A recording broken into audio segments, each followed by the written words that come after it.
Hello, everybody. Welcome to day 30, chapter 30. Today we're reading The Children of Jacob. Now, when Rachel saw that she bore Jacob no children, Rachel envied her sister and said to Jacob, "Give me children, or else I die." And Jacob's anger was aroused against Rachel. And he said, "Am I in the place of God, who has withheld from the fruit of the womb?" So she said, "Here is my maid Bilhah. Go into her, and she will bear a child on my knees, that I also have children by her." Then she gave him Bilhah, her maid, as wife, and Jacob went into her. And Bilhah conceived and bore Jacob a son. Then Rachel said, "God has judged my case, and he has also heard my voice and given me a son." Therefore she called his name Dan. And Rachel's maid Bilhah conceived again and bore Jacob a second son. Then Rachel said, "With great wrestling I have wrestled with my sister, and indeed I have prevailed." So she called his name Naphtali. When Leah saw that she had stopped bearing, she took Zilpah her maid and gave her to Jacob as wife. And Leah's maid Zilpah bore Jacob a son. Then Leah said, "A troop comes."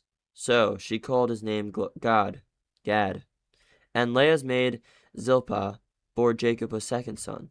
Then Leah said, "I am happy, for the daughters will call me blessed." So she called his name Asher. Now Reuben went in the days of wheat harvest and found mandrakes in the field, and brought them to his mother Leah. Then Rachel said to Leah, "Please give me some of your son's mandrakes." But she said to her, "Is it a small matter that you have taken away my husband? Would you take away my son's mandrakes also?"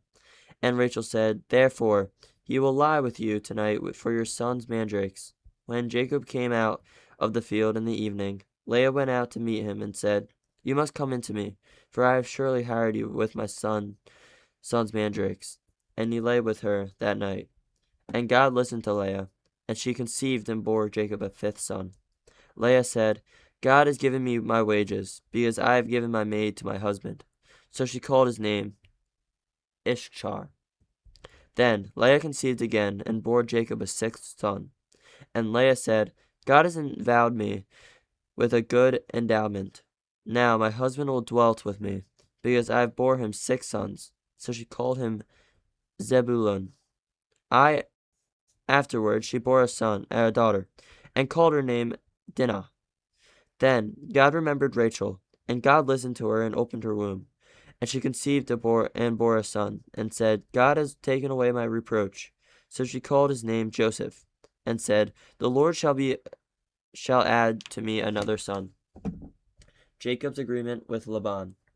And it came to pass, when Jacob had born Joseph, that Jacob said to Laban, "Send me away, that I may go to my own place and to my own country.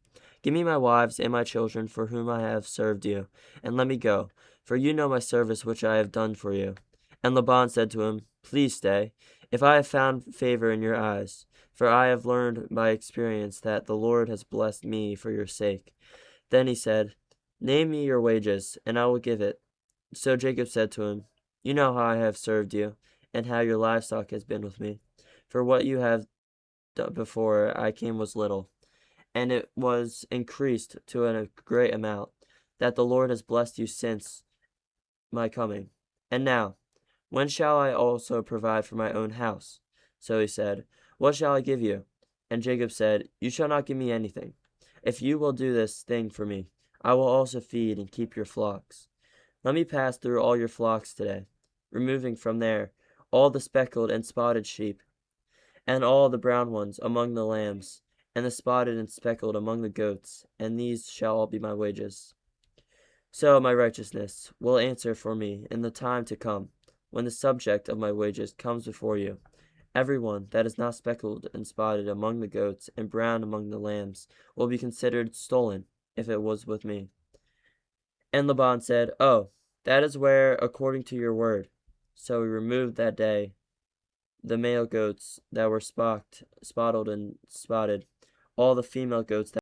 Hope you guys enjoyed chapter Genesis 30 with me. Here is the summary of Genesis 30 and also the lesson underneath it. Genesis 30 continues to the intense rivalry between Rachel and Leah, both competing for children in Jacob's favor. Rachel, still barren and jealous of Leah, demands Jacob gives her children, and he responds sharply, asking if he's in the place of God. Rachel then gives her maidservant Bilhah to Jacob as a surrogate. And Bilhah bears 2 sons, Dan and Naphtali, whom Rachel names and claims as victory in her rivalry with her sister. Leah, having stopped bearing children herself, does the same with her maid Zilpah, who bears Gad and Asher. Then, in a strange episode, Leah's son Reuben finds mandrakes, believed to aid fertility, in the field, and Rachel trades a night with Jacob for them, resulting in Leah conceiving again and bearing Issachar, then Zebulun, and finally a daughter, Dinah. Finally, God remembers Rachel, opens her womb, and she bears Joseph, saying, God has taken away my reproach. This chapter then shifts to Jacob's dealing with Laban after 14 years of service. Jacob asks to return home, but Laban, recognizing how much he's prospered because of Jacob, conceives him to stay by naming his wages. Jacob proposes an unusual deal involving speckled and spotted livestock, and through a mix of selected breeding practices and what the text presents as God's blessing, Jacob's flocks grow enormously, making him very wealthy. The lesson: this chapter lays bare how competition, jealousy, and the desire for validation through children created real dysfunction in Jacob's family, a household increasingly built on rivalry rather than unity, foreshadowing the